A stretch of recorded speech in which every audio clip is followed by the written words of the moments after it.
আচ্ছা সকেট, কত টেনশন কাক কয়? টেনশন কাক কয় এটা আবার শুনবে চাচ্ছেন স্যার? মনে করেন আপনি রাস্তাত বার হচ্ছেন গাড়ি নিয়ে, হঠাৎ সুন্দরী একটা মেয়ে আপনার থেকে সাহায্য চাইল, আপনি তাকে সাহায্য করার জন্য প্রস্তুত হয়ে গেলেন। ঠিকই তো আছে। একটা মানুষ বিপদত পড়ছে, তাক সাহায্য করা এটা তো মানুষের কর্তব্য। তাতে টেনশনের কি আছে? স্যার এত পারাপারি করছেন কে? আগে কথা তো শুনবেন। ঠিক আছে ক। তো প্রশ্ন ধরে আমি মনে হয় বিপদত পড়ে গেল। হঠাৎ ওই মেয়েটা অসুস্থ হয়ে পড়ল, তড়ি ঘড়ি করে আপনি হাসপাতাল নিয়ে গেলেন।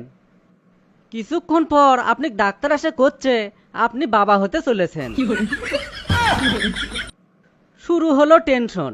আপনি টাস্কি খাইয়ে করছেন আমি ওনার স্বামী লই। অসুস্থ মেয়ে জোর করে কবরও পাচ্ছে না যা আপনি ওনার স্বামী লন। টেনশন তো আপনার বাড়ারই কথা, কারণ আপনি তো ওনার স্বামী লন। সেটাই তো কথা, আমি তো ওই মহিলার স্বামী লই।